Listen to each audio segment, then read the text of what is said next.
সাইয়েদনা মুসা আলাইহিস সালাম তার চাচাতো ভাই কারণকে বলেছিল সম্পদের যাকাত দাও, এ সম্পদ আল্লাহ দিয়েছে। কারণ বলে আল্লাহ দেয় না, ইন্নামা উতীতুহু আলা ইলমিন ইনদি, আমি আমার ইন্টেলেক্ট, আমার সৃজনশীলতা, আমার বুদ্ধিমত্তা খাটিয়ে সম্পদ উপার্জন করেছি, আমি যাকাত দিব না।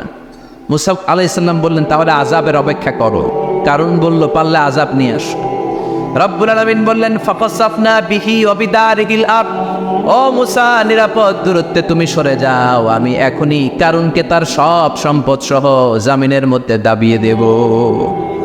কারণ তার সম্পদ সহ জামিনে দেবে যেতে লাগবে। আমি জায়গাটা নিজে দেখে এসেছি। মিশরের রাজধানী কায়রো থেকে 120 কিলো দূরে ফাইউম নামে একটা জেলা আছে, ওই জেলায় বাহাইরা কারুন, কারণের সব সম্পত্তি আল্লাহ জামিনে দাবিয়ে দিয়েছে। হাঁটু পর্যন্ত দেবে যায়, সে ভেবেছে আমি বেঁচে যাব।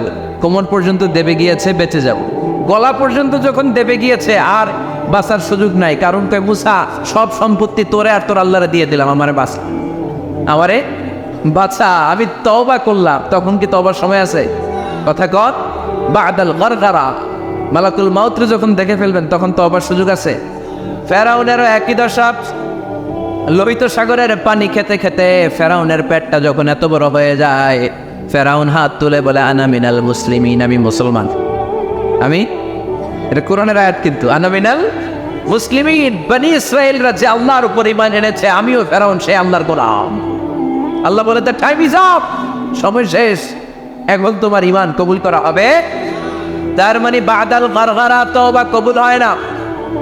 এই মৃত্যুর গড়গড়ানি আসার আগ পর্যন্ত চোখের পানি ছেড়ে যদি আল্লাহর কাছে ক্ষমা চান, জীবনের সব গুনাহ মাফ করে দিবে কে? শয়তান আল্লাহরে বলল মাবুদ এত জান্নাত বানিয়ে কি লাভ, আপনার একটা বান্দারও জান্নাতে ঢুকাতে পারবেন না। আমারে বানিয়েছেন জাহান্নামী, আমি আমার সর্বোচ্চ চেষ্টা দিয়ে আপনার সবগুলা বান্দারে জামাতে জাহান্নামে নিয়ে একসাথে ঢুকবো, পারলে জাহান্নাম আরো কয়েকটা বাড়িয়ে বানান। আল্লাহ বললেন কেন কেন? শয়তান বলে লা আকুদান্না লাহুম সিরাতাকাল মুস্তাকিম, আপনার বান্দা জামাতে নামাজ পড়তে যেতে চাইবে, ওখান থেকে ধোকার ওয়াসওয়াসা দিয়ে আমি গানের কনসার্টে নিয়ে যাব।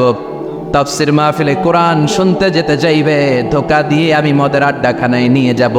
ওয়ালা তাজিদু আকসারাহুম শাকিরিন, একটারেও জান্নাতে ঢুকাতে পারবেন না। চ্যালেঞ্জ দিলাম। আল্লাহ বলল শয়তান তুই আমারে চ্যালেঞ্জ দেস, আমি তো সব রাজার বড় রাজা, মহারাজা, আমার সাথে তো কেউ চ্যালেঞ্জ দিয়ে টিকতে পারে না। চিল্লা এখন ঠিক কিনা? শয়তান তুই চ্যালেঞ্জ দিলি, আমিও তোর চ্যালেঞ্জ দিলাম। ওয়া ইজ্জতি ওয়া জালালি ওয়া ইরতিফাই মাকানি, আমার ইজ্জতের কসম, আমার জালালিয়াতের কসম, আমার মহারত্বের কসম, আমার ক্ষমতা আর দাপটের কসম, আজীবন আমার বান্দা গুনাহ করবে, পাপ করবে, অন্যায় করবে, কোন এক তাফসীর মাহফিলে এসে চোখের পানি ছেড়ে যখন ক্ষমা চাইবে, আমি জীবনের সব গুনাহ মাফ করে দেব। আমি আমার বান্দার জীবনের সব গুনাহ মাফ করে দিয়ে জান্নাতে ঢুকায় দেব। তখন তুই কি করবি? লাউ ফিরান্না লাহুম মা দামু ইস্তাগফিরুনি, যতক্ষণ আমার বান্দা আমার কাছে ক্ষমা চাইবে, আমি আমার বান্দার জীবনের সব গুনাহ মাফ করে দেব। সুবহানাল্লাহ পড়ে। এজন্য রব্বুল আলামিন বলেন ইয়া আইয়ুহাল্লাযীনা আমানু তুবু ইলাল্লাহি তাওবাতান নাসুহা, তওবার মতো তওবা করো।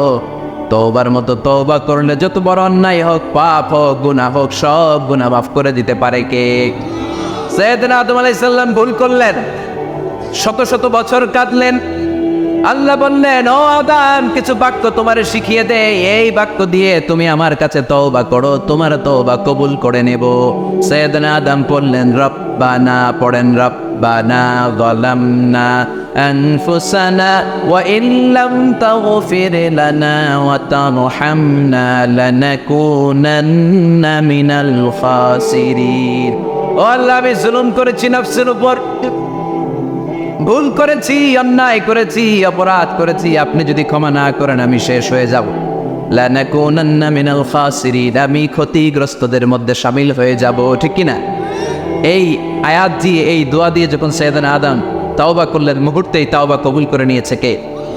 আমরাও যদি পাপ করি, অন্যায় করি, আমাদেরও পাপগুলো মোচন করার একজন আছে না নাই? তিনি গাফিরিয যামব কাবিলিত তাওব, ওনার কাজই হচ্ছে গুনাহ মাফ করা। শয়তানের কাজ ওয়াসওয়াসা দেওয়া, আমাদের কাজ পাপ করা, ওনার কাজ মাফ করা।